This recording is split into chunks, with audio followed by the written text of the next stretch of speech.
With in scholarly communication, probably the biggest one is what we call the serials crisis, and that is something that I wish my students would get angry about, because I'm certainly angry about it.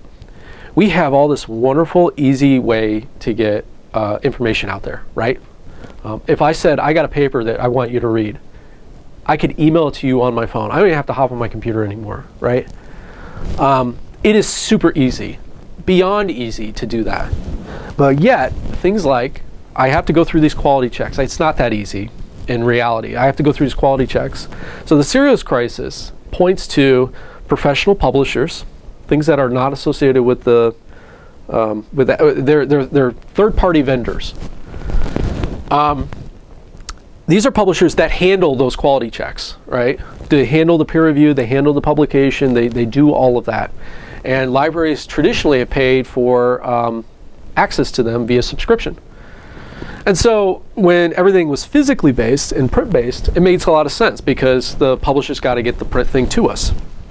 But now, electronic access, the inflation of it has gotten so rampant that it is double the amount of the inflation rate of anything else. And so this is one of the reasons why the cost of college is going up so rapidly, is because these third-party vendors are being left unchecked, and the only people that are ranting about it are the librarians, who no one listens to the librarians anyways, so let's, whatever. Even the administrators will sit there and say, yeah, the librarians make a good point, but we need to have these publishers. We have to do business with them because they're the only way that people are going to take our information seriously if we pass through peer review. So the reason why it's a crisis is because you have inflation running away, but then you're also paying for something up to 3 times for access. So, okay, to go through the whole process really quickly, you have a professor. Part of my job at Valpo is to produce scholarship. I have to produce peer-reviewed content if I want to get tenure and if I want to keep my job here. So Valpo pays me a salary, right? And part of my job is produce content. So they're paying for it one time already. My salary is partly generated out of student's tuition. So you guys have already paid me, right? And I've already paid for my scholarship that I produced. So let's say you wanted to go out and read one of my articles after this. You guys have already paid for it. So as far as I'm concerned, you should be getting access to it, right? Okay, it's not that simple. So let's say now I want to turn around and submit that to a journal. And let's say it's not an open access journal, it's a traditional subscription-based journal. Typically what happens is I get accepted. Yay, I want to do a somersault. I want to go take the rest of the afternoon off and go down to the bar and just celebrate. Except when I actually read my copyright transfer agreement. Because what the journal will now ask for is for all rights to be transferred to them. So now I do not own that content anymore, even though I put blood, sweat, and tears into it.